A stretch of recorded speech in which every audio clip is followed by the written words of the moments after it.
Hello. हाँ बच्चों, good evening. चलिए, अब देखिए बच्चों, हमने टॉपिक स्टार्ट कर रखा है हाइड्रोजन। ठीक है, तो कल हमने इलेक्ट्रोनेगेटिव कैरेक्टर तक डिस्कस किया था क्या? हाइड्रोजन और हेलोजन क्या करते हैं, अपनी नियरेस्ट इनेट गैस जैसा कॉन्फ़िगरेशन अगर उनको करना है ऑब्टेन, तो बोलो बच्चों, उनको एक एक इलेक्ट्रॉन की रिक्वायरमेंट होती है क्या बच्चों? हाइड्रोजन के जस्ट अगली इनेट गैस हीलियम है, फ्लोरीन के जस्ट अगली इनेट गैस कौन सी है? नियोन है। तो अगर एक एक इलेक्ट्रॉन ले लेंगे तो बोलो ये नियरेस्ट इनेट गैस जैसा कॉन्फ़िगरेशन आ जाएगा। अब मुझे बताओ, अगर ये एक एक इलेक्ट्रॉन ले लेते हैं तो इनका ऑक्सीडेशन नंबर दोनों का -1 आया क्या? बोलो बच्चों, दोनों पे -1 आया बच्चों। तो मैं कह सकता हूं कि दोनों के दोनों हाइड्रोजन और -1 ऑक्सीडेशन स्टेट दिखा सकते हैं। अब एक चीज बताओ बच्चों, ये इलेक्ट्रॉन लेना चाह रहे हैं, ठीक है, हाइड्रोजन और हेलोजन इलेक्ट्रॉन लेना चाह रहे हैं, लेकिन देगा कौन इनको? मेटल ही देता है ना। इलेक्ट्रॉन देने की टेंडेंसी किनकी होती है? मेटल की होती है ना बच्चों। तो अब देखिए क्या लिखा है कि both hydrogen and halogen can show -1 oxidation state with metal. होता है बच्चों। जैसे देखो सुनो, ये सोडियम है, ये क्लोरीन है। तो आपको पता होगा सोडियम इसको इलेक्ट्रॉन देता है बच्चों। देखो सोडियम का कॉन्फ़िगरेशन होता है 281, ठीक है, और क्लोरीन का कॉन्फ़िगरेशन 287 होता है बच्चों। तो देखो क्या करता है, सोडियम जो वो इलेक्ट्रॉन लूज करता है इस तरह से, ठीक है ना, वो तो कन्वर्ट हो जाएगा Na+28 इलेक्ट्रॉन लूज करके, और ये इलेक्ट्रॉन गेन करता है और वो हो जाएगा 288। बोलो बच्चों, समझ में आया क्या? आ गया बच्चों? तो क्या मिल गया? Na+ और Cl- हो गया कि नहीं आ गया? आ गया। बोलो बच्चों, इसी तरह से देखो बच्चों, NaH है, सोडियम हाइड्राइड है, तो Na+ और H-, हो गया कि नहीं हो गया? हो गया बच्चों, समझ में आया?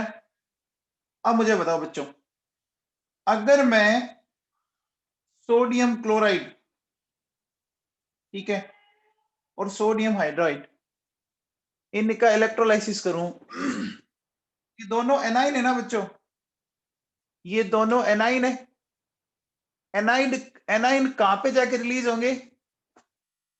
एनाइन कहां पे जाके रिलीज होंगे बच्चों? एनोड पे होंगे ना। एनाइन कहां जाते हैं? एनाइन हमेशा कहां रिलीज होते हैं बच्चों? एनोड पे होते हैं। तो देखो बच्चों, अगला पॉइंट क्या कह रहा है कि by electrolysis of NaCl and NaH, Cl2 and H2 will release at anode। बोलो बच्चों, ये एनोड पे रिलीज होगी। चलिए, अब देखो बच्चों सुनो, आप मुझे एक बात बताओ बच्चों, हाइड्रोजन एक मेटल है कि नॉन मेटल है? बताओ, हाइड्रोजन एक मेटल है कि नॉन मेटल है? नॉन मेटल है। अच्छा, हेलोजन भी क्या है? हेलोजन भी क्या है? नॉन मेटल है। तो इस कारण क्या होता है कि दोनों नॉन मेटल है, तो दोनों की जो आयोनाइजेशन एनर्जी है ना, वो बहुत ज्यादा सिमिलर होती है बच्चों। तो हाइड्रोजन और हेलोजन दोनों की ionisation energy almost almost similar आती है, ठीक है ना। अच्छा एक बात हो बच्चों, नेचर में हाइड्रोजन और हेलोजन की जो फॉर्म मिलती है वो डाइएटॉमिक मॉलिक्यूल होते हैं। क्या वो डाइएटॉमिक मॉलिक्यूल होते हैं? H2, F2, Cl2, Br2, I2 ऐसे मिलते हैं ना? मिलते हैं बच्चों, बोलो। तो हाइड्रोजन और हेलोजन की स्टेबल फॉर्म डाइएटॉमिक मॉलिक्यूल होती है। अच्छा, अब देखो बच्चों, हाइड्रोजन और हेलोजन सिमिलर टाइप के कंपाउंड बनाएंगे अगर वो एल्कली मेटल से रिएक्ट करे, ठीक है। जैसे देखो बच्चों, जैसे क्लोरीन और हाइड्रोजन दोनों को मैंने रिएक्ट करवाया सोडियम से, करवाया, तो बताओ क्लोरीन के साथ सोडियम क्या बनाएगा? NaCl बन गया बच्चों। अच्छा, हाइड्रोजन के साथ सोडियम क्या बनाएगा? NH बना देगा। बन गया बच्चों। अब देखो सुनो next, hydrogen and halogen form similar type of compound with metal, है ना, sorry with non metal, metal तो पढ़ लिया, अब नॉन मेटल की बात करें। बताओ बच्चों, कार्बन हाइड्रोजन के साथ रिएक्ट करके क्या बनाएगा? CH4 बनाएगा। तो क्लोरीन के साथ ये करके क्या बना देगा? TCl4। अब आओ, नाइट्रोजन के साथ रिएक्ट करके क्या बनाएगा? नाइट्रोजन के साथ ये करके क्या बनाएगा? NH3। तो क्लोरीन के साथ क्या बनाएगा?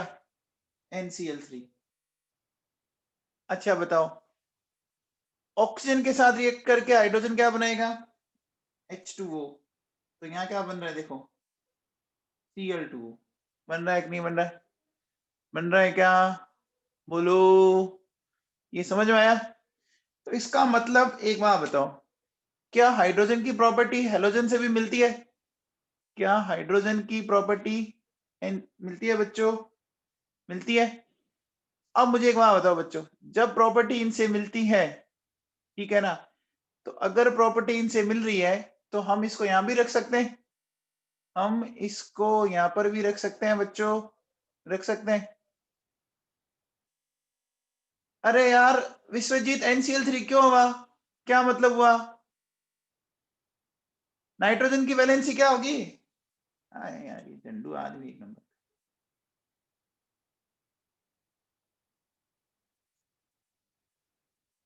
अरे नाइट्रोजन के आउटर मोस्ट शेल में कितने इलेक्ट्रॉन होते हैं विश्वजीत?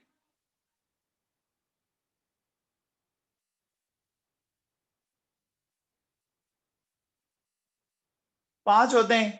तो इसको ऑक्टेट कंप्लीट करने के लिए कितनी क्लोरीन के साथ बॉन्ड बनाना पड़ेगा? 3 के साथ। तो मैंने कितनी क्लोरीन जोड़ी है? समझ में आ गया क्या?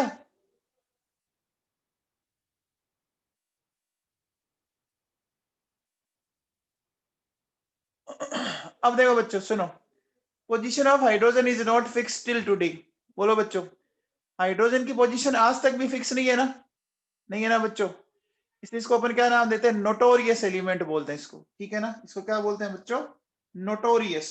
नोटोरियस बोल दो, या हिंदी में बोलो इसको आवारा। आवारा किस्म का होता है ना, इसलिए इसको बोलते हैं। अब देखो बच्चों सुनो, अब जो अपन नई हेडिंग डालते हैं वो क्या है? देखो बच्चों सुनो,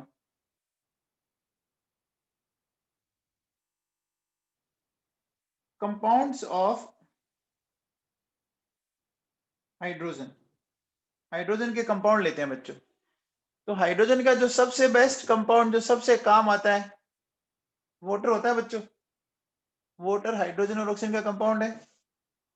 और एक फॉर्म और है बच्चों, हैवी वाटर, है कि नहीं है?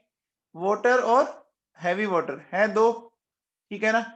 अब देखिए बच्चों, अगर हमें वाटर और हैवी वाटर की बात करनी है तो सबसे पहले काउंट करते हैं प्रोटॉन, इलेक्ट्रॉन, न्यूट्रॉन। तो बताओ बच्चों, वाटर में प्रोटॉन कितने होंगे? हाइड्रोजन में कितने प्रोटॉन होता है, कौन बताएगा? हाइड्रोजन में कितने प्रोटॉन होता है? एक होता है। ऐसी दो हाइड्रोजन है तो 1 × 2। ऑक्सीजन में 8 होते हैं। टोटल 10 हो गए कि नहीं हो गए? टोटल 10 हो गए भैया। अब देखो, ड्यूटीरियम में भी कितने होते हैं? ड्यूटीरियम हाइड्रोजन का आइसोटॉप है तो उसमें भी एक ही होगा। तो 1 × 2 + 8, 10 हो गई।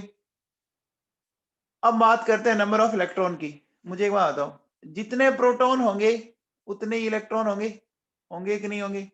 होंगे। तो 1 × 2 + 8, फिर 1 × 2 + 8, 10 होंगे। क्योंकि न्यूट्रल स्पीसीज में हमेशा क्या होता है कि जितने आपके प्रोटॉन होते हैं उतने इलेक्ट्रॉन होते हैं। अब न्यूट्रॉन की बात करो, बोलो बच्चों, प्रोटियम में प्रोटियम में कोई न्यूट्रॉन होता है क्या, याद है क्या? तो 0 इंटू 2 प्लस 8, तो ये आया 8। और देखो 1 इंटू 2 प्लस 8। देखो ध्यान दो बच्चों, हैवी वाटर में तीनों चीजें एक ही जैसी है। हैवी वाटर में तीनों चीजें एक ही जैसी है, 10 10 10 है बच्चों।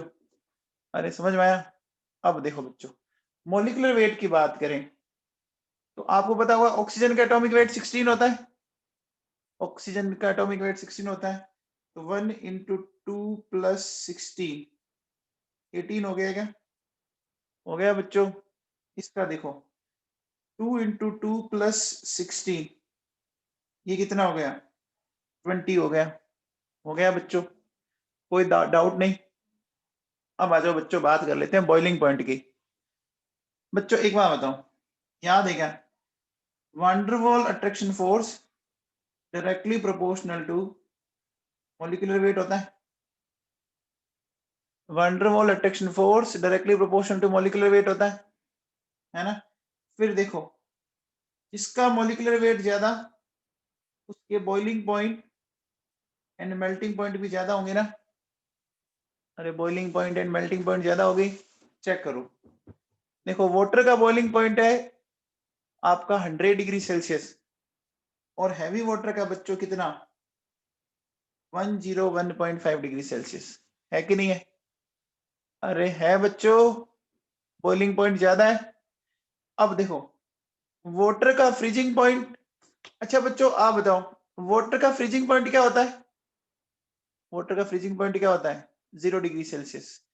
अच्छा मुझे बताओ, अगर आपसे कोई पूछे बताओ वाटर का मेल्टिंग पॉइंट क्या होता है? 0 डिग्री सेल्सियस। देखो एक बात आपको पता होगी कि 0 डिग्री सेल्सियस पर आइस मेल्ट होने लग जाती है। 0 डिग्री सेल्सियस पर आइस मेल्ट होने लग जाती है, यानी आइस और वाटर दोनों इक्विलिब्रियम स्टेट में मिलते हैं। आइस एंड वाटर दोनों इक्विलिब्रियम स्टेट में मिलते हैं कि नहीं मिलते? मिलते हैं।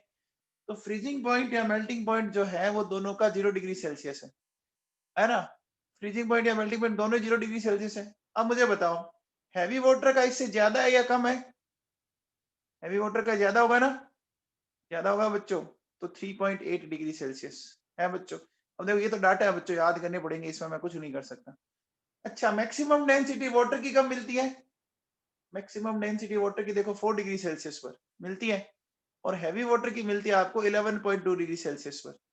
तो टेम्परेचर में हर एक चीज जो है वो हैवी वाटर के लिए ज्यादा है ना? टेम्परेचर में कोई भी डाटा वो हैवी वाटर का इससे ज्यादा है। अच्छा ये पता है क्या वाटर की मैक्सिमम आपकी 4 डिग्री सेल्सियस पर ही क्यों आती है? बताओ बच्चों, वाटर की डेंसिटी मैक्सिमम 4 डिग्री सेल्सियस पर ही क्यों आती है, याद है क्या? देखो बच्चों क्या होता है, आपको पता होगा 0 डिग्री सेल्सियस से नीचे तो आइस रहती है बच्चों। 0 डिग्री सेल्सियस से नीचे तो आइस रहती है। आइस में हमने इस तरह की स्ट्रक्चर पढ़ी थी क्या?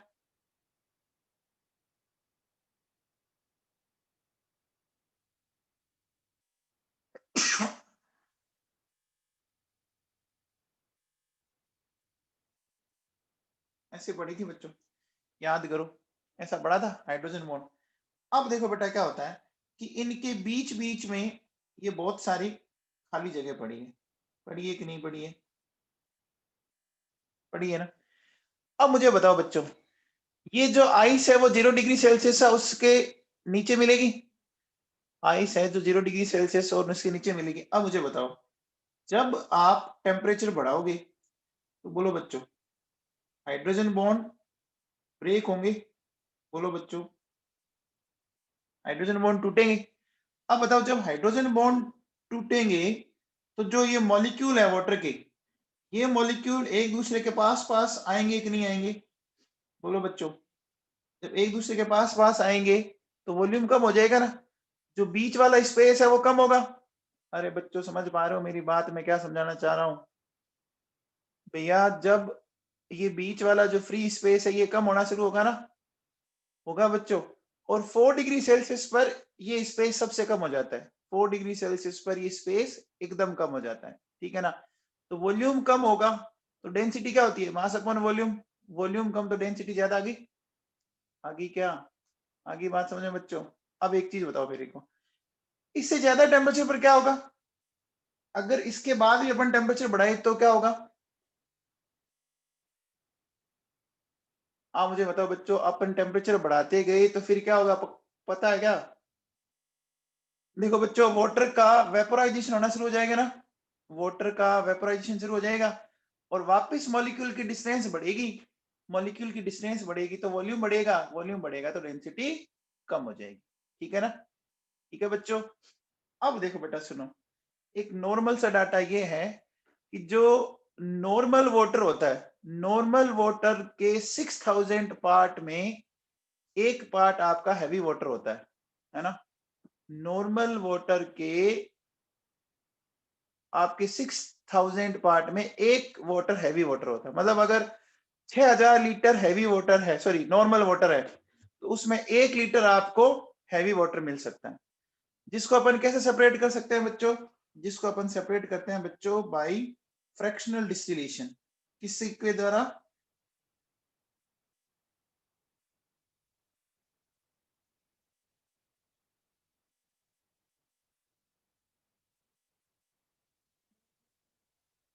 किसके थ्रू कर सकते हैं?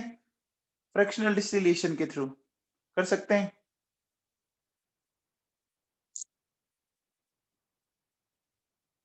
कर सकते हैं। अच्छा, सोहम बंसल, क्लास का टाइम क्या है बेटा?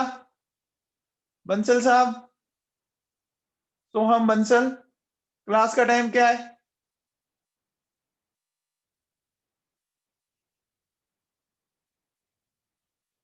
अभी क्या टाइम हुआ है?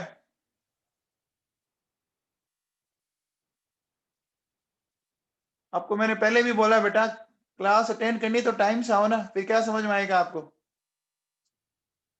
हाँ भैया देखो सुनो, अगर अपन हैवी वाटर को कंटिन्यूसली यूज करें, है ना, continuous use of heavy water can stop cell division, है ना बच्चों?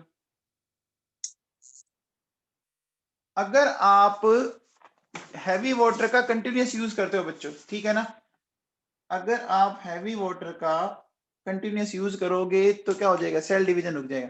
जैसे देखो एक एक्सपेरिमेंट किया हुआ है कि एक टेडपोल जानते हो बच्चों? टेडपोल जानते हो? टेडपोल लार्वा किसका होता है? फ्रॉग का होता है बच्चों। टेडपोल जो लार्वा होता है वो फ्रॉग का होता है, मेंढक का होता है। अगर हमने उसको अगर हमने उसको हैवी वाटर में रख दिया ना, तो बच्चों उसमें सेल डिवीजन रुक जाता है और वो उसी स्टेज में रह जाता है, वो आगे अडल्ट स्टेज में जा ही नहीं पाता है, आगे वो अडल्ट स्टेज में जा ही नहीं पाता है। ठीक है ना? तो continuous use of heavy water जो है वो सेल डिवीजन को रोक देता है। अब ये रोकता कौन सी पोजीशन पर है ना? आपने अलग अलग इसकी पोजीशन पढ़ते हो आप, है ना, इंटरफेज, प्रोफेज, मेटाफेज, एनाफेज पढ़ते हो बच्चों बायो में, तो वो आप बायोलॉजी में देखना, बस केमिस्ट्री में इतना ही ध्यान रखना है। अच्छा, आगे देखो बच्चों सुनो, एक होता है बच्चों, हाँ वैभव होता है ना पॉसिबल, T2O भी पॉसिबल है, पॉसिबल तो सब कुछ है। अब देखो बच्चों, T2O का यूज अपन करते हैं बच्चों ट्रेसर टेक्निक में। कौन सी टेक्निक में करते हैं?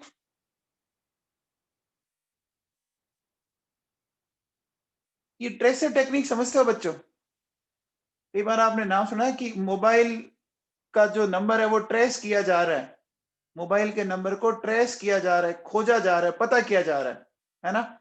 जीपीएस टेक्निक सुना होगा आप लोगों ने, सुना होगा ना?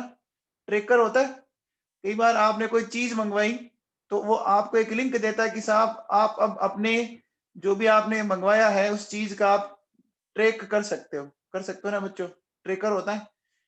तो अब होता है क्या बच्चों कि केमिकल रिएक्शंस में भी हम क्या कर सकते हैं पता लगाने के लिए कि ये किस पाथ के थ्रू हो रही है, तो हम उसमें हैवी वाटर का यूज ट्रेसर की फॉर्म में करते हैं। किस फॉर्म में करते हैं बच्चों?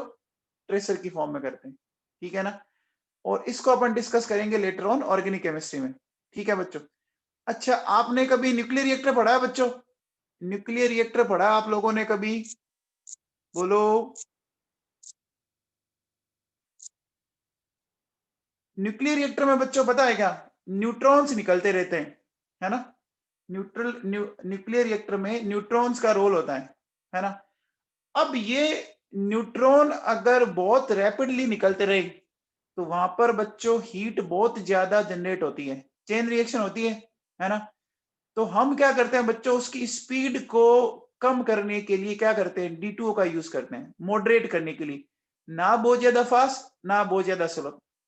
एक बात बताओ बच्चों, हमेशा सही क्या रहता है, बहुत स्लो, बहुत फास्ट या मॉडरेट? हमेशा मॉडरेट सही रहता है ना, मॉडरेट हमेशा सही रहता है। जैसे आपने देखा होगा कि अपन कहते हैं ना गाड़ी की स्पीड क्या रखो बच्चों, आप गाड़ी की स्पीड 60 रखो, 70 रखो। अब अगर 4 व्हीलर है तो 10 या 20 चलाने का भी कोई मतलब नहीं, और 120 या 150 चलाने का भी कोई मतलब नहीं है, बीच वाली चलानी चाहिए ना। अरे बोलो बच्चों, तो होता क्या है कि जो न्यूट्रॉन की स्पीड है वो उसको मॉडरेट लेवल पे ले आता है। किस लेवल पे ले आता है, मॉडरेट लेवल पे ले आता है, ठीक है। अब देखो बच्चों, जैसे आपका नॉर्मल वाटर रिएक्ट करता है ना, वैसे के वैसे हैवी वाटर रिएक्ट करता है। कैसे करता है देखो बच्चों, सुनो सुनो, मैं आपको इसको समझाने की कोशिश करता हूं। ठीक है, मेरे पास है कैल्शियम कार्बाइड, मैं इसको ऐसे लिखता हूं, देखो बच्चों, ये Ca+2, तो कंफर्म हो गया बच्चों, C2 पे -2 होगा, C2 पे -2 होगा। अब देखो बेटा, मैंने आपको एक फंडा बताया था कि जितने टोटल पॉजिटिव या जितने टोटल नेगेटिव होते हैं उतने ही वाटर के मॉलिक्यूल काम आते हैं। तो बताओ, टोटल पॉजिटिव या टोटल नेगेटिव देख के बताओ कितना है। या तो पॉजिटिव देख लो या नेगेटिव देख लो, 2 है तो 2 वाटर के मॉलिक्यूल काम आएंगे, 2 वाटर के मॉलिक्यूल काम आएंगे तो 2 ही D2O के मॉलिक्यूल काम आएंगे, आएंगे बच्चों। अब देखो, वाटर में H+OH- होता है ना, तो कैल्शियम के साथ तो चला गया कौन, OH, है ना, और ये हो गया C2H2। इसी तरह से देखो, यहां कैल्शियम के साथ कौन चला गया, OD, और क्या मिल गया, C2D2 आ गया।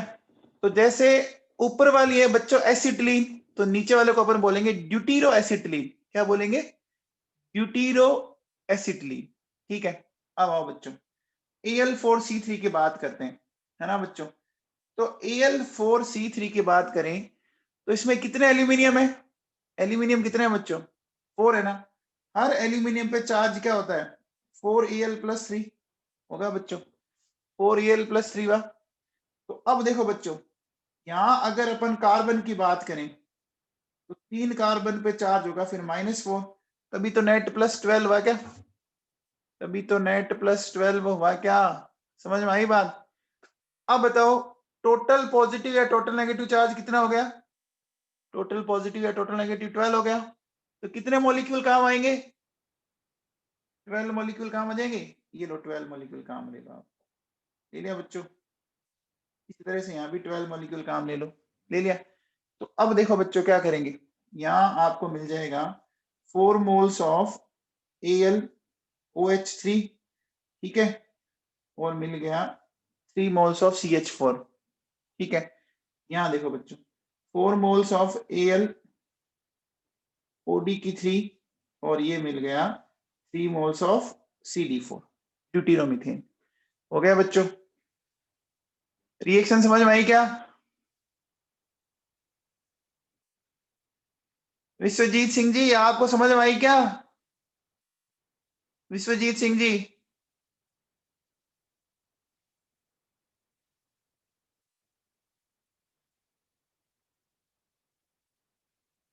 अनिरुद्ध व्यास, वो तेरा फ्रेंड कहाँ है, देवाशीष तो गायब भी हो गया। हाँ भैया, चलो SO3 की बात करते हैं। तो SO3 को जब वाटर से रिएक्ट करवाओगे तो क्या मिलता है, बताओ, SO3 को वाटर से रिएक्ट करवाओगे क्या मिलेगा बच्चों, बताओ, H2SO4 मिलेगा ना, मिलेगा क्या बच्चों, H2SO4 मिलेगा। अब बताओ, अगर मैं DOD लेता हूं तो क्या मिलेगा, H2SO4 की जगह क्या मिल जाएगा,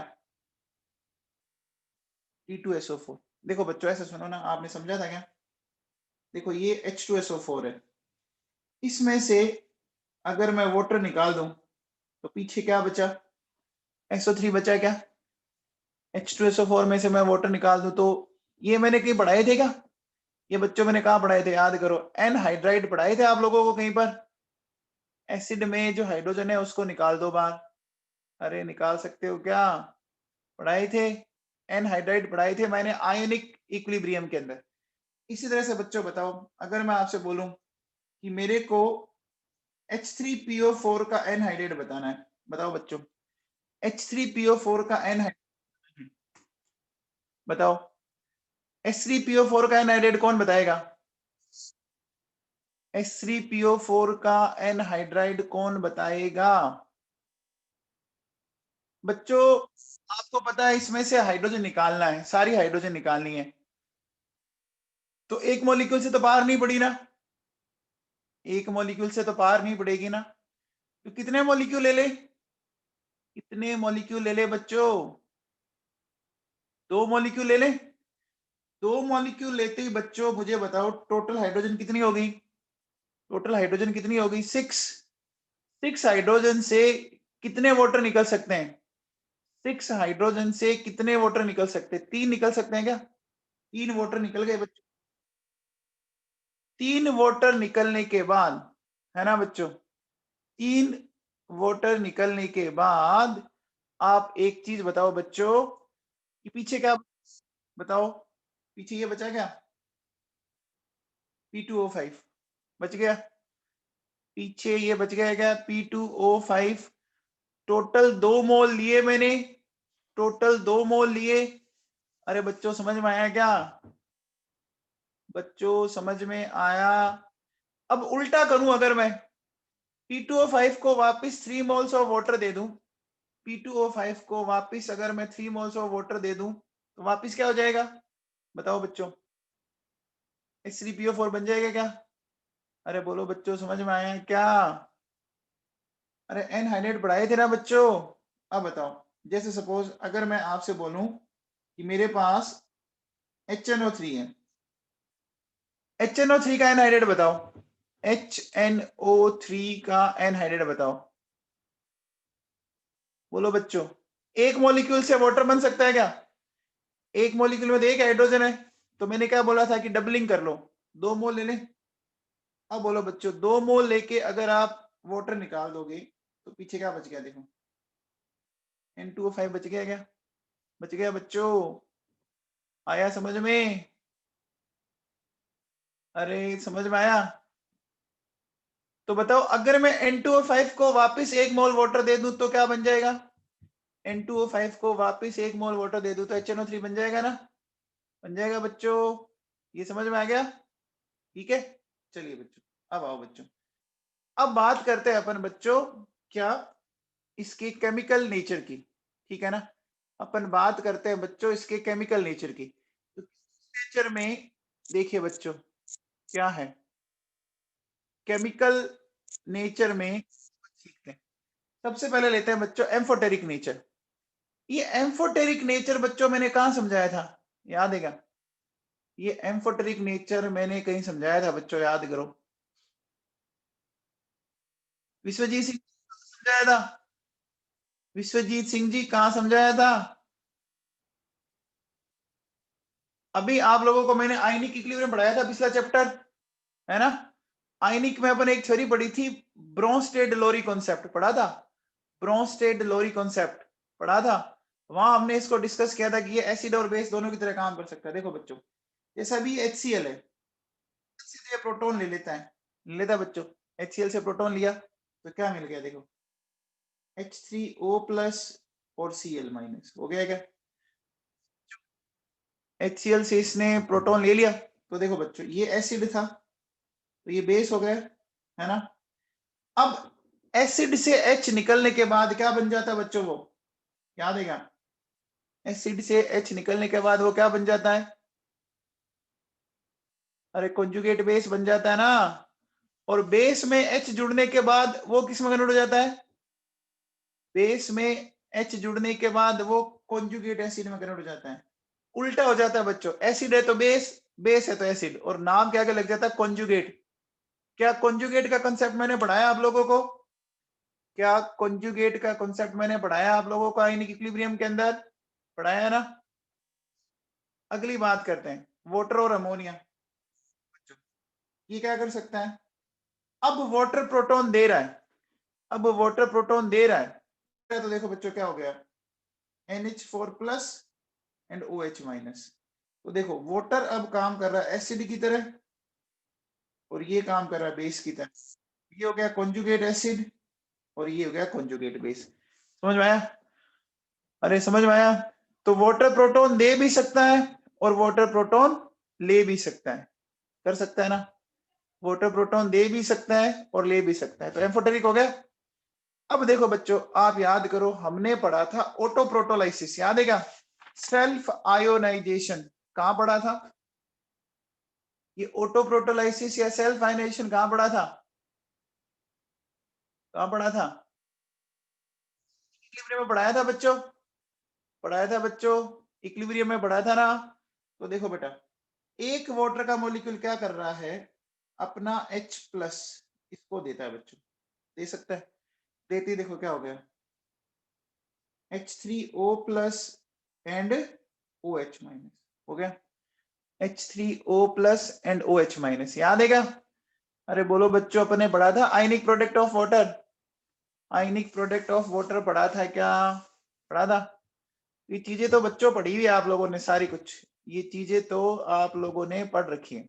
अब आओ बच्चों, बात करते हैं बच्चों रिडॉक्स रिएक्शन ऑफ वाटर की, है ना? अपन बात कर रहे हैं बच्चों रिडॉक्स रिएक्शन ऑफ वाटर की। तो बच्चों कोक पर जब अपन स्टीम पास, ठीक है ना बच्चों, कोक पर जब मैं स्टीम पास करूं, ठीक है, क्या मिलती है बच्चों, याद है? आपको मिलेगा बच्चों, देखो वाटर गैस मिलेगा, मिलेगा। तो मुझे एक बात बताओ बच्चों, यहां पर क्या हो रहा है, देखो कार्बन में ऑक्सीजन आके जुड़ी, बोलो बच्चों, कार्बन में ऑक्सीजन आके अटैच हुई कि नहीं हुई बच्चों? तो कार्बन का क्या हुआ, ऑक्सीजन का अटैच होना क्या होता है, ऑक्सीडेशन। तो देखो बच्चों, कार्बन का तो हुआ ऑक्सीडेशन, हुआ बच्चों। अब मुझे एक चीज बताओ, अगर कार्बन का ऑक्सीडेशन हुआ तो मुझे बताओ, ये H2O जो है ये इसमें गया, इसमें क्या होगा बच्चों, इसमें से ऑक्सीजन निकली, तो देखो बच्चों इसका हुआ रिडक्शन, हुआ। इसका मतलब वाटर रिडॉक्स रिएक्शन भी दिखा रहा है, वाटर रिडॉक्स रिएक्शन भी दिखा रहा है। अब देखो बच्चों सुनो, सोडियम की वाटर से रिएक्ट करवाए, ये मैं पढ़ा चुका हूं बच्चों, आपको याद करो, NaOH point half of hydrogen, पढ़ा था। देखो बच्चों, सोडियम में आपकी ऑक्सीजन आके अटैच हुई है, हुई है बच्चों। तो सोडियम ऑक्सीजन आके अटैच हुई, या देखो सोडियम पहले 0 था, 0 से +1 में गया, गया बच्चों, सोडियम 0 से +1 में गया, तो ऑक्सीडेशन नंबर बढ़ा कि नहीं बढ़ा? बढ़ा। तो इसका क्या हुआ, इसका हुआ बच्चों ऑक्सीडेशन। अब बताओ, अगर इसका ऑक्सीडेशन हुआ तो इसका क्या हुआ, इसका क्या हुआ बच्चों, इसका हुआ रिडक्शन। आ गया समझ में? बोलो बच्चों समझ में आ गया? आ गया क्या? चलिए अब बात करते हैं बच्चों अपन इनकी हाइड्रोलिसिस रिएक्शंस की। कौन सी रिएक्शन? अपन लेते हैं बच्चों हाइड्रोलिसिस। हाइड्रोलिसिस का मतलब समझते हैं क्या? देखो बच्चों, हाइड्रोलिसिस का मतलब होता है break down of a molecule with the help of water, break down of a molecule with the help of water। Lysis का मतलब क्या होता है, तोड़ना होता है बच्चों। लाइसिस का मतलब क्या होता है, उसको तोड़ना होता है बच्चों। अब देखो बेटा सुनो, जैसे मेरे पास है सबसे पहले Mg3N2, तो Mg3N2 में मैग्नीशियम कितने दिख रहे हैं? Mg3N2 में मैग्नीशियम 3 दिख रहे हैं, दिख रहे हैं, ठीक है। तो आप मुझे एक बात बताओ, 3 मैग्नीशियम है, 2 नाइट्रोजन है, ठीक है ना। अब मुझे बताओ, देखो मैग्नीशियम का चार्ज तो यहाँ लिखा हुआ है ना, आपको पता है ना, वैलेंसी दूसरे के नीचे लिखी होती है, ये तो पता है ना। नंबर जो है वो खुद के नीचे और वैलेंसी दूसरे के नीचे, तो मैग्नीशियम के जो नीचे लिखा है वो तो मैग्नीशियम का नंबर है, और जो चार्ज है वो दूसरे के नीचे लिखा हुआ है ना। तो नाइट्रोजन के नंबर 2 है, लेकिन नाइट्रोजन पे चार्ज क्या है, -3 है। अब मुझे बताओ टोटल पॉजिटिव या टोटल नेगेटिव कितना है यहाँ पर? टोटल पॉजिटिव या टोटल नेगेटिव कितना है? 6 है क्या बच्चों? है बच्चों 6? पक्का? अगर यहाँ पर 6 है तो बच्चों मुझे कितने वाटर के मॉलिक्यूल कहाँ में लेने पड़ेंगे? 6 वाटर के मॉलिक्यूल ले लीजिए बच्चों। ले लिया, 6HOH लिया। अब बच्चों क्या बना दूंगा, फटाफट बता दो क्या बन जाएगा? Mg के साथ क्या जुड़ेगा? OH। तो देखो बेटा, ये मिल गया 3MgOH2 और 2NH3 हो गया। आगे बात सुने बच्चों। अब देखो बेटा, ये SiCl4 है, तो इस SiCl4 का हम क्या कर सकते हैं? क्या मैं इस SiCl4 को ऐसा लिख सकता हूं बच्चों? Si, ये Cl, ये Cl, ये Cl, ऐसा लिख सकता हूं? लिख सकता हूं बच्चों। अब देखो बेटा सुनो, यहां मैंने क्या किया, ऐसे वाटर के मॉलिक्यूल अरेंज कर लिए बच्चों, ठीक है। और देखो बेटा, यहां से ये निकल गया बच्चों। क्या निकल गया? 4 मोल्स ऑफ HCl और हमें मिल गया बच्चों SiOH4। ये मिल गया मुझे सिलिसिक एसिड। क्या मिल गया? Silicic acid. एक एसिड होता है ना, एक एसिड का मतलब एक ही ऑक्सीडेट में जो बनने वाला एसिड है, जैसे कार्बोनिक एसिड, सल्फ्यूरिक एसिड, तो ये हो गया सिलिसिक एसिड। अच्छा, अगर आप इसको लेटर ऑन और हीट करते हो, तो और हीट करोगे तो क्या हो जाएगा? वाटर का मॉलिक्यूल बाहर निकल जाएगा और आपको क्या मिल जाएगी? आपको सिलिका मिल जाएगी। समझ में आ गया? बोलो बच्चों, समझ में आ गया क्या? आ गया भैया? आ गया? अब आओ देखो बच्चों, ये H2S2O8 याद है क्या? ये H2S2O8 याद है क्या बच्चों? पढ़ाया था मैंने, ऑक्सी एसिड पढ़ाए थे, याद करो बच्चों। मार्शल एसिड, पर ऑक्सी डाई सल्फ्यूरिक एसिड पढ़ाया था ना बच्चों, इसकी स्ट्रक्चर बताई थी मैंने आप लोगों को। तो बच्चों इसका हाइड्रोलिसिस जब अपन करते हैं ना, इसका बच्चों जब अपन हाइड्रोलिसिस करते हैं ना, तो हमें क्या मिलता है? देखो, 2 मोल्स ऑफ H2SO4 और H2O2। कैसे? देखो बच्चों सुनो, ये मेरे पास इस तरह से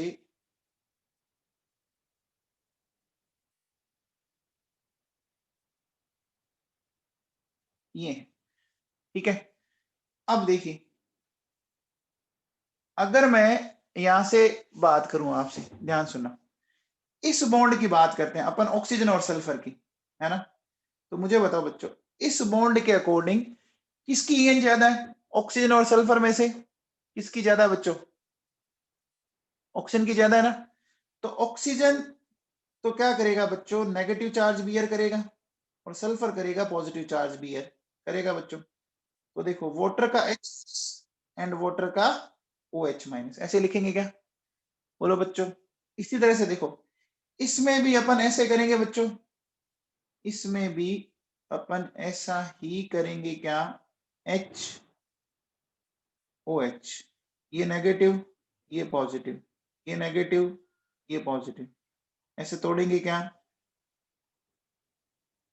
तोड़ देंगे बच्चों। बोलो। अब बताओ, तोड़ने के बाद आपको क्या मिल रहा है? चेक करो, क्या आपको ये मिल गया बच्चों? इसके 2 मोल मिल गए? मिल गए बच्चों। कॉर्नर साइड देखो, और क्या मिल गया बच्चों? H2। क्या समझ में आया? क्या बच्चों समझ में आया क्या? बोलो। आ गया? अरे बोलो बच्चों, समझ में आ गया? चलिए, अब देखो बेटा सुनो, अब मैं एक बात और करता हूं। देखो बच्चों, मेरे पास है P4O10, है बच्चों।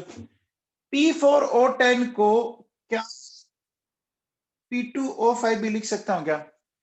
P4O10 को मैं P2O5 लिख सकता हूं? लिख सकता हूं। अभी P2O5 थोड़ी देर पहले कहीं आया था क्या? P2O5 थोड़ी देर पहले कहीं आया था क्या? कि कोने में लिखा था क्या मैंने? लिखा था? लिखा था, देखो बच्चों, लिखा था, याद करो। ये पढ़ा, ये देखो बच्चों, दिख रहा है P2O5 है। तो बच्चों बताओ, अगर मैं P2O5 को वापस 3 वाटर के मॉलिक्यूल दे दूं, तो 2 मोल बन जाएंगे क्या? बोलो बच्चों। अरे 2 मोल H3PO4 के बन जाएंगे क्या? बन जाएंगे बच्चों, बन जाएंगे, बन जाएंगे क्या? बन जाएंगे। अब देखो बेटा, अब इसमें क्या होता है, ध्यान दो। अगर मान लो आपने P2O5 को कितने दिए, 3 मोल वाटर के दिए, ठीक है ना, तो मिल जाएगा आपको क्या? आपको मिल जाएगा, बोलो, 2 मोल्स ऑफ H3PO4, ये मिल जाएगा। समझ में आया बच्चों? अरे बच्चों समझ में आया? अब अगर P2O5 की जगह मैं P4O10 लूं, तो बताओ कितने वाटर के मॉलिक्यूल कहां में लेने पड़ेंगे? 6 लेने पड़ेंगे क्या? अरे डबल हो गया ना, डबल हो गया बच्चों, 2 5 4 10, तो 6 वाटर के मॉलिक्यूल कहां में लिया? लिया बच्चों। और 6 वाटर के मॉलिक्यूल अगर मैं काम में लेता हूं तो क्या मिल जाएगा बच्चों, बताओ?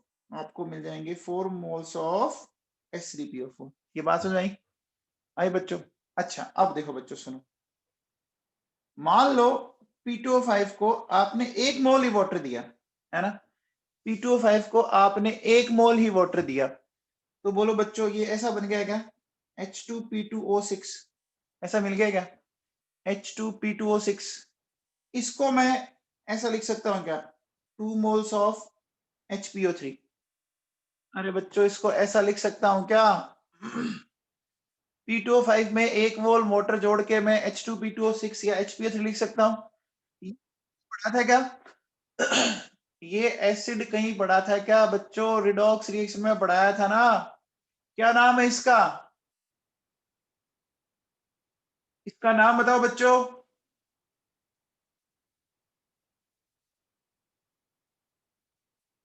अरे इसका नाम बताओ रे नवाबों।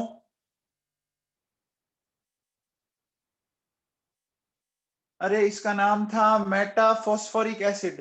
ओ लो साहब, एक बच्चा कह रहा है इसका नाम है हाइपोक्लोरस।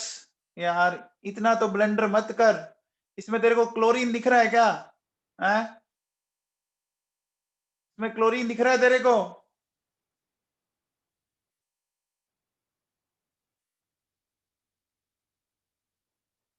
हाँ भैया, देखो ये HPO3 है बच्चों, इसका नाम क्या था? इसका नाम था बच्चों मेटाफॉस्फोरिक एसिड। ये पढ़ाया बच्चों मैंने आप लोगों को। आप रिडॉक्स की कॉपी उठा के देखना, वहां पर मैंने आपको सारा कुछ करवा रखा है, करवा रखा है बच्चों। अब मुझे बताओ, P2O5 को अगर 1 मोल वाटर की रिक्वायरमेंट हुई, तो बोलो बच्चों P4O10 को क्या मैं कह सकता हूं 2 मोल वाटर की रिक्वायरमेंट होगी क्या? अरे अगर इन दो रिएक्शंस के कॉम्बिनेशन के अकॉर्डिंग बात करें तो सही कह सकता हूं क्या?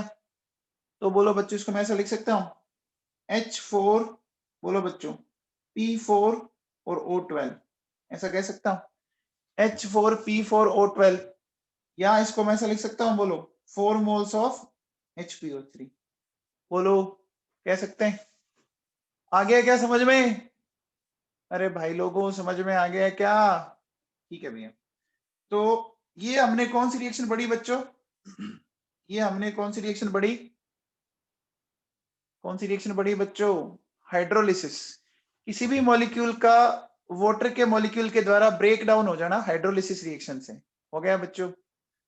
अरे हो गया, हो गया। चलिए बच्चों, अब देखो बेटा सुनो, अगर मैं आपसे बात करता हूं टाइप ऑफ वाटर मॉलिक्यूल, है ना, तो देखो बच्चों सुनो, मैं हेडिंग डालता हूं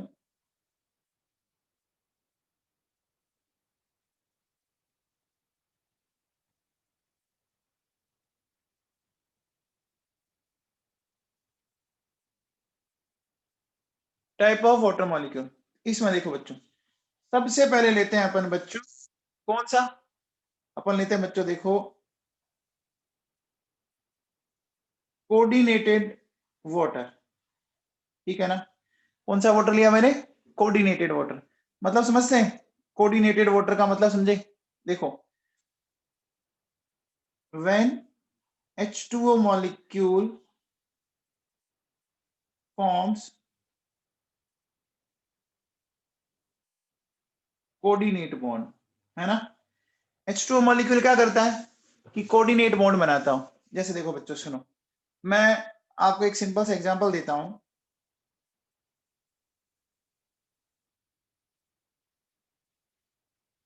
ये लिखा मैंने, ठीक है ना, CrH2O6Cl3। अब देखिए बच्चों, होता क्या है कि इसमें ये इस तरह की पिक्चर है, Cr+3, ठीक है ना, इसके साथ आपके ऐसे ये वाटर के मॉलिक्यूल कनेक्ट हुए हैं।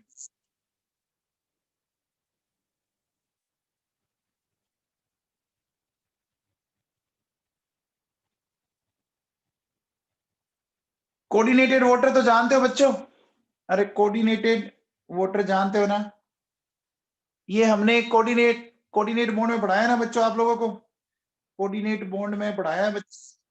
अब देखो बेटा, नेक्स्ट सुनो, नेक्स्ट मैं बात करता हूं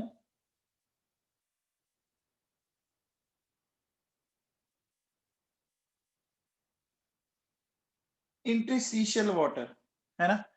ये इंटरस्टिशियल का मतलब समझते हो बच्चों, इंटरस्टिशियल का मतलब समझते हो क्या? अरे जो बीच बीच में स्पेस होता है उसको इंटरस्टिशियल स्पेस बोलते हैं। क्या होता है बच्चों, जैसे मैंने कल ही समझाया था, होता है बच्चों, हमने क्या बोला था, मान लो कोई ये मॉलिक्यूल की क्रिस्टल स्ट्रक्चर है, ठीक है बच्चों। अब मॉलिक्यूल की क्रिस्टल स्ट्रक्चर में अगर देखो बच्चों क्या, कि आपके वाटर के मॉलिक्यूल यहाँ आ जाए, यहाँ बीच बीच में घुस जाए, है ना, इस तरह से,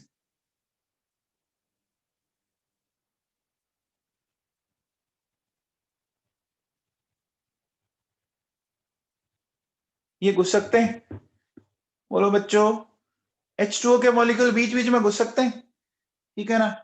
तो अपन क्या बोल सकते हैं, when H2O molecules are present in interstitial space, ठीक है ना, when H2O molecules are present in interstitial space। जैसे अगर मैं एग्जांपल दूं, देखो बच्चों, ये लिखा मैंने PaCl2 डॉट 2H2O, है ना, CaCl2 डॉट 6H2O, है ना बच्चों। मैंने लिखा K2SO4 Al2SO4 की होल थ्राइस डॉट 24H2। तो जब भी आपको वाटर का मॉलिक्यूल डॉट H2 है ना, जब भी वाटर का मॉलिक्यूल डॉट H2O लिखा मिल जाए, इसका मतलब वो कौन सा है, वो इंटरस्टिशियल वाटर है बच्चों, ठीक है ना। वो कौन सा वाटर है बच्चों, इंटरस्टिशियल, बीच बीच में घुसा हुआ है। अरे बोलो बच्चों, समझ में आ गया क्या? इंटरस्टिशियल वाटर समझ में आ गया? अब आओ बच्चों, देखो हाइड्रोजन बॉन्डेड वाटर, वाटर आपको याद है क्या? हाइड्रोजन बॉन्डेड वाटर आपने कभी पढ़ा था क्या? करो, देखो बच्चों, ये कॉपर+2 है। मैंने आपको एक मॉलिक्यूल पढ़ाया था बच्चों, अगर आपको याद हो तो,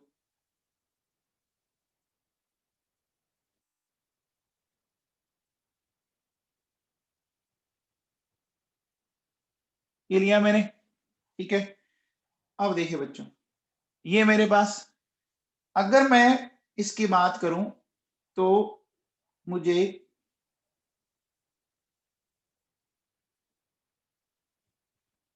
ये लिया,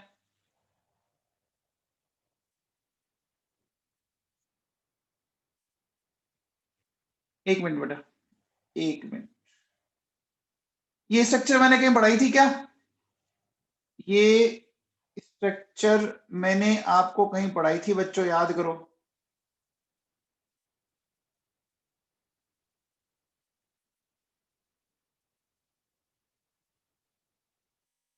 ये स्ट्रक्चर पढ़ाई थी बच्चों, पढ़ाई थी, हाइड्रोजन बॉन्डिंग में पढ़ाई थी ना बच्चों, याद है? अच्छा, फिर देखो,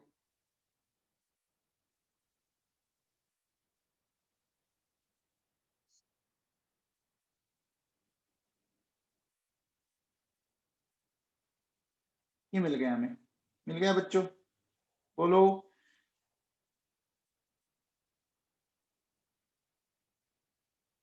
तो देखो बच्चों, ये वाला जो वाटर का मॉलिक्यूल है, ध्यान दीजिए, इस वाटर के मॉलिक्यूल ने हाइड्रोजन बॉन्ड बना रखा है कि नहीं बना रखा है? इस वाटर के मॉलिक्यूल ने हाइड्रोजन बॉन्डिंग बना रखा है, याद है? ये मैंने पढ़ाया था बच्चों।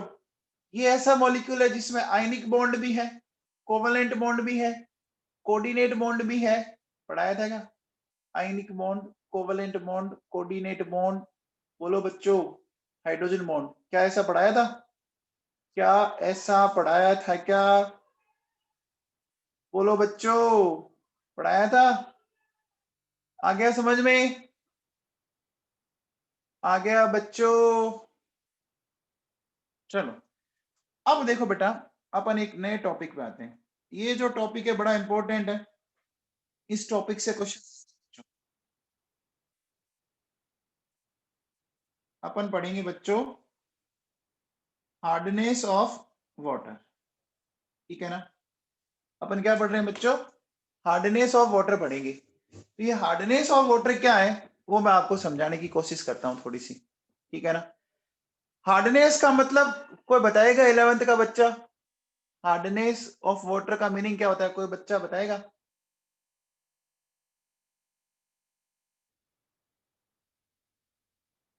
बोलो बच्चों। देखो सुनो, होता क्या है हार्डनेस ऑफ, मतलब क्या होता है, ध्यान दीजिए। हाँ वेरी गुड।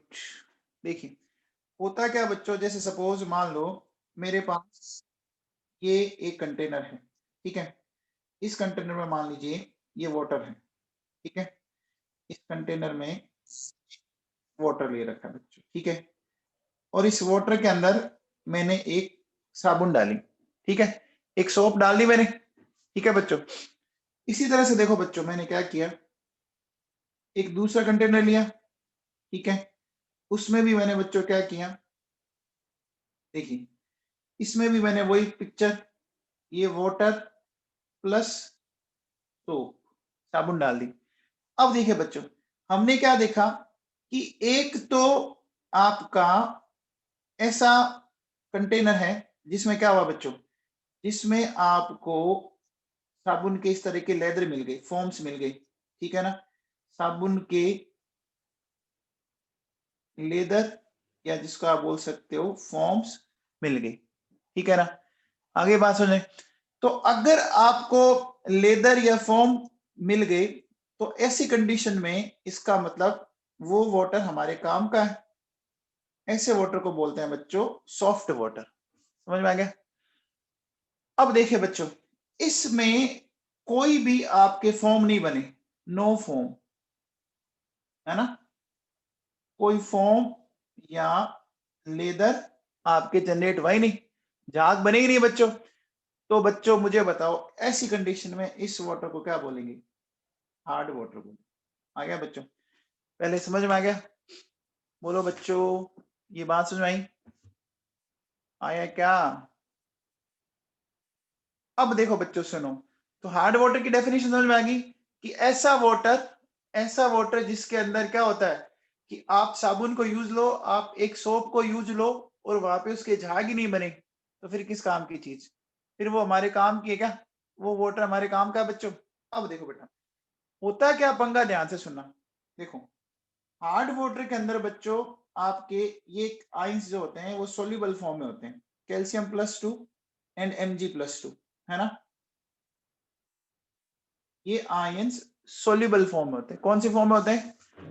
ये सोल्यूबल फॉर्म में होता है। अब समझो बच्चों, देखो बच्चों, हमारी जो साबुन होती है, ठीक है ना, साबुन जो है वो क्या है बच्चों, देखो सोडियम और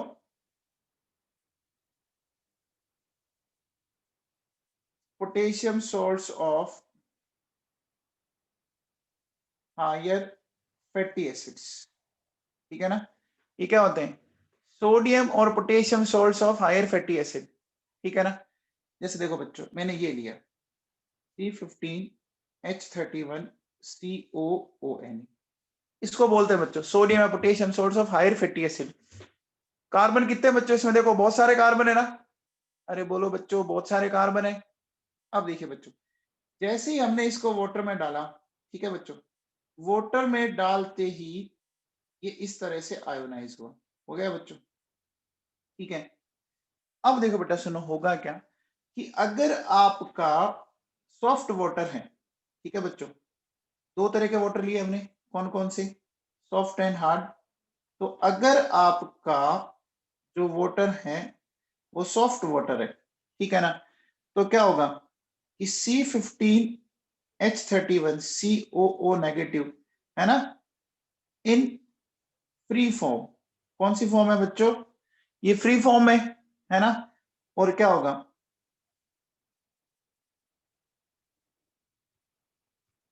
इट विल प्रोड्यूस फॉर्म। ये क्या करेगा, ये झाग बनाएगा बच्चों, ठीक है ना, ये झाग बनाएगा। लेकिन देखो बच्चों, अगर वहां पर हार्ड वाटर है, ठीक है ना, तो हार्ड वाटर के अंदर क्या होगा बच्चों, ये आयन दिख रहा है आपको, कौन कौन से, Ca+2 एंड Mg+2। होता है क्या बच्चों कि ये आयन क्या करेंगे, ये आयन उसके साथ बच्चों रिएक्ट कर जाएंगे, ठीक है, ये देखो, और उसको बच्चों क्या कर देंगे, प्रेसिपिटेट कर दिया। इसको क्या कर दिया बच्चों, क्या कर दिया, इनका प्रेसिपिटेशन कर दिया। अब मुझे बताओ, जब प्रेसिपिटेट कर दिया तो क्या अब ये आयन आपका फ्री फॉर्म में रहा, क्या ये आयन फ्री फॉर्म नहीं रहा ना। अब जब ये फ्री फॉर्म में नहीं रहा तो क्या वहां पर झाग होगा, क्या वहां पर झाग, तो देखो बच्चों मैं क्या बोलूंगा, now C15H31 COO negative is not found in free form, ठीक है बच्चों, ठीक है।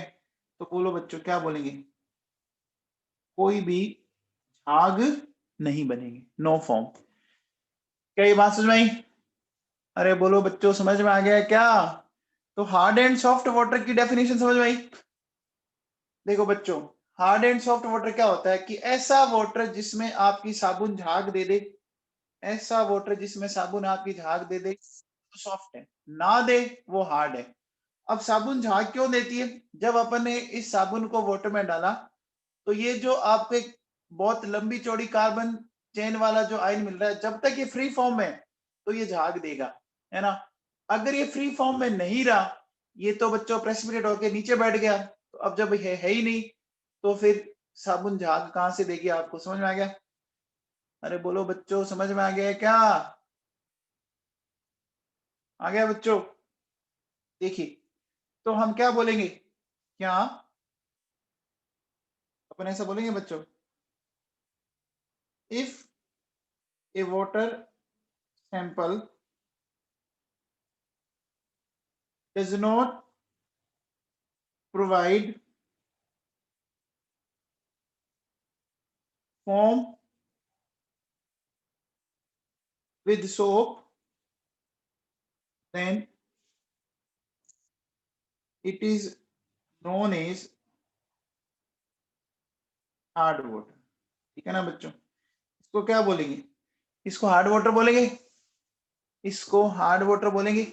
अब देखो बच्चों सुनो, हमारे पास बच्चों हार्डनेस है ना, दो टाइप की होती है। कौन कौन सी दो टाइप की होती है, समझने की कोशिश कीजिए बच्चों। एक होती है बच्चों टेम्परेरी, ठीक है, और एक होती है बच्चों परमानेंट, ठीक है ना। एक होती है टेम्परेरी, एक होती है परमानेंट। तो टेम्परेरी जो हार्डनेस है ना, टेम्परेरी हार्डनेस, तो इसका मतलब क्या होता है कि इसको आप सिंपली क्या कर सकते हो, देखो बच्चों, it can be removed by boiling of water, है ना।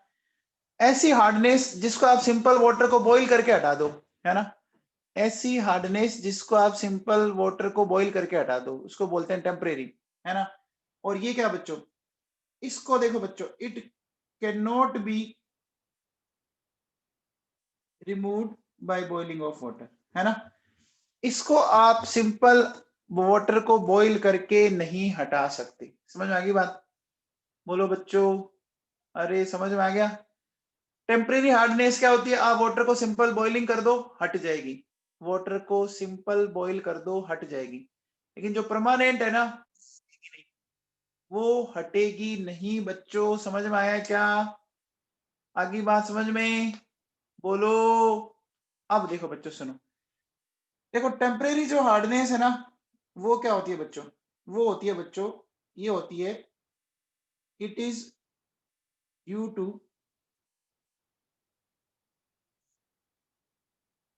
बाइकार्बोनेट्स ऑफ, ये होगी बच्चों आपकी bicarbonates of Ca+2 and Mg+2। ये किस कारण होती है? ये होती है बाइकार्बोनेट के कारण। अच्छा, परमानेंट किस कारण होती है? देखो बच्चों, ये होती है बच्चों, it is due to chlorides and sulphates of Ca+2। ये सुना गया बच्चों? तो आपके पास टेम्परेरी है तो बाइकार्बोनेट है, और परमानेंट है तो क्लोराइड और सल्फेट है। ठीक है बच्चों? अरे बोलो बच्चों, समझ में आ गई क्या? आगे आगे बच्चों। अब मुझे बताओ बच्चों, क्या बेरियम सल्फेट हार्डनेस क्रिएट कर सकता है? क्या बेरियम सल्फेट हार्डनेस क्रिएट कर सकता है? बोलो बच्चों। बेरियम सल्फेट हार्डनेस क्रिएट नहीं करेगा। क्यों नहीं करेगा? क्यों नहीं बच्चों? अरे बोलो बच्चों, बेरियम सल्फेट वाटर में इनसॉल्युबल है, याद कीजिए। ऐसा आपने केमिकल बॉन्डिंग में पढ़ा था, ऐसा आपने केमिकल बॉन्डिंग में पढ़ा था। अच्छा बच्चों बताओ, कैल्शियम कार्बोनेट करेगा क्या? कैल्शियम कार्बोनेट हार्डनेस क्रिएट करेगा क्या? कैल्शियम कार्बोनेट भी नहीं करेगा, क्योंकि कैल्शियम कार्बोनेट भी वाटर में क्या होता है? कैल्शियम कार्बोनेट वाटर में इनसॉल्युबल होता है बच्चों। कैल्शियम कार्बोनेट जानते हो क्या? आपके घर पे कैल्शियम कार्बोनेट है? अरे आपके घर पे कैल्शियम कार्बोनेट है बच्चों? होता है ना। इन जनरली आजकल हर घर में मार्बल लगा होता है, और जो मार्बल होता है वो क्या होता है? वो कैल्शियम कार्बोनेट ही तो होता है। अरे मार्बल जो होता है वो कैल्शियम कार्बोनेट होता है। अगर वो वाटर में सोल्यूबल होता, तो हम जो पोंछे मारते हैं घर पे, तो पता नहीं वो कभी वहां से चले गए होते बेचारे। ऐसा तो नहीं होता ना?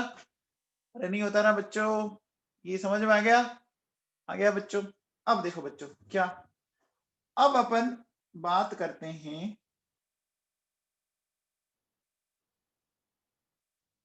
Removal of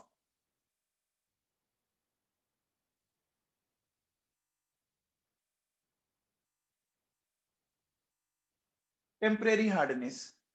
removal of temporary hardness. ठीक है? तो देखो बच्चों, क्या है? सबसे पहला मेथड है, अपन करेंगे बच्चों बाय बॉइलिंग ऑफ वाटर। ठीक है? By boiling of water. ठीक है? तो अब देखो बच्चों, ये बाय बॉइलिंग ऑफ वाटर क्या है, इसको मैं समझाने की कोशिश करता हूं थोड़ा सा आप लोगों को। सबसे पहले देखो बच्चों, ये मेरे पास जैसे कैल्शियम बाइकार्बोनेट है। ठीक है? इसको बच्चों मैंने हीट किया, है ना? तो जैसे ही मैंने इसको हीट किया ना, कैल्शियम बाइकार्बोनेट को, ये कन्वर्ट हो गया। देखो बच्चों, calcium carbonate plus H2O plus CO2। अब ये समझ में आया बच्चों ये कैसे कन्वर्ट हो गया? देखो बच्चों सुनो, क्या आप लोगों ने कभी ऐसा पढ़ा था क्या कि ये जो कैल्शियम बाइकार्बोनेट है, ये एक, मैं ऐसा कह सकता हूं, ये एक एम्फोटेरिक एनाइन है क्या बच्चों? ये प्रोटॉन दे भी सकता है, ये प्रोटॉन ले भी सकता है। याद करो, बाइकार्बोनेट आयन एक एम्फोटेरिक है क्या? बाइकार्बोनेट आयन एम्फोटेरिक है क्या? बोलो बच्चों। देखो कैसे, सुनो, यहां इसने क्या किया, देखो बच्चों, ये नेगेटिव ये पॉजिटिव, ये H दिया, दिया कि नहीं दिया इसको? देने वाला भी यही है और लेने वाला भी यही है कि नहीं है? अरे बोलो बच्चों, है क्या? अब देखो क्या मिला हमें, ध्यान दीजिए। जब इसने दे दिया तो देखो ये बन गया एक, तो ये तो क्या बन गया बच्चों, ये कार्बोनेट आयन बन गया क्या? ये मिल गया बच्चों carbonate ion CO3-2।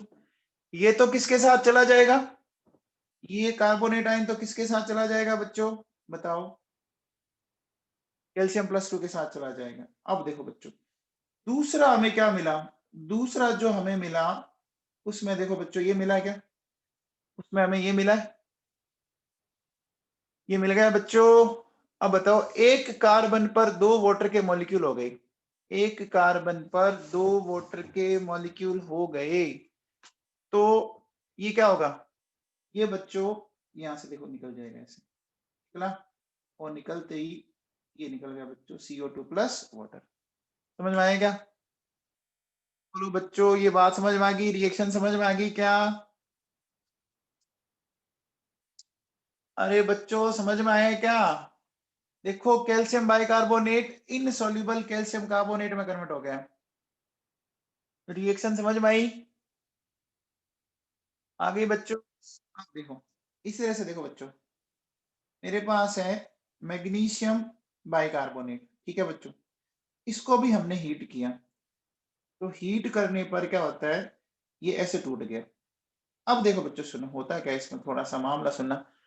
Magnesium carbonate कुछ हद तक वाटर में सोल्यूबल होता है, मैग्नीशियम कार्बोनेट थोड़ा बहुत सोल्यूबल होता है, तो ये क्या करता है बच्चों, ये मैग्नीशियम कार्बोनेट वापस वाटर से रिएक्ट कर जाएगा, ठीक है ना, ये क्या करता है बच्चों, ये थोड़ा वाटर से रिएक्ट करेगा, ठीक है ना, तो मैंने 2 वाटर के मॉलिक्यूल क्यों लिए बच्चों, पता लग गया क्या, टोटल पॉजिटिव या टोटल नेगेटिव देखो बच्चों क्या है, 2 है ना, तो अब देखो बेटा क्या मिल गया हमें, MgOH2 और हमें मिल गया बच्चों H2CO3। अब देखो बच्चों ये जो है ना, ये क्या है, ये आपका ऑलमोस्ट इनसॉल्युबल है, ये बात समझ में आई क्या, अरे बोलो बच्चों ये बात समझ में आ गई। मैग्नीशियम कार्बोनेट थोड़ा बहुत वाटर में सोल्यूबल है, तो जो इसका पार्ट सोल्यूबल है वो वापिस वाटर से रिएक्ट कर जाता है, और रिएक्ट करने के बाद बच्चों क्या हुआ, वो कार्बोनेट से हाइड्रोक्साइड में कन्वर्ट हो गया, और हाइड्रोक्साइड अब वाटर में सोल्यूबल नहीं। आ गया समझ में, अरे बोलो बच्चों समझ में आ गया, हमें कैल्शियम और मैग्नीशियम को क्या करना है, इनसॉल्युबल सॉल्ट में कन्वर्ट कर देना है, ठीक है बच्चों। देन देखो बच्चों क्या, बाय यूजिंग वॉशिंग सोडा, ठीक है ना, हमें वॉशिंग सोडा यूज लेना है, वॉशिंग सोडा जानते हो बच्चों, वॉशिंग सोडा जानते हो, कपड़े धोने के लिए जो अपन पाउडर काम में लेते हैं, डिटर्जेंट पाउडर काम में लेते हैं, उसको बोलते हैं बच्चों। अब देखो सुनो, जैसे मेरे पास है ये बच्चों, ठीक है, मैंने इसको ट्रीट करवा दिया Na2CO3 करवा दिया। अब देखो बच्चों सिंपली क्या होगा कि यहाँ पर ये आयन है, चेक करो ये आयन है क्या,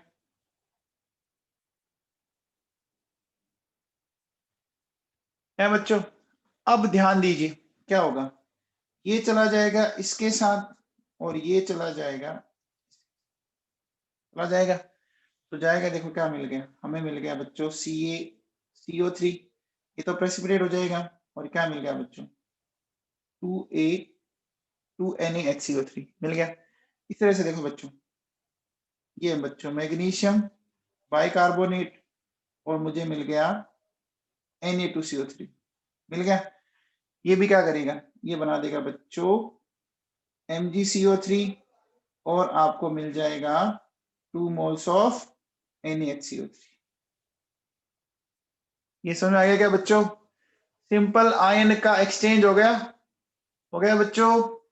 चलिए इतना पढ़ना, इसके आगे अपन कल करते हैं बच्चों डिस्कस, ठीक है।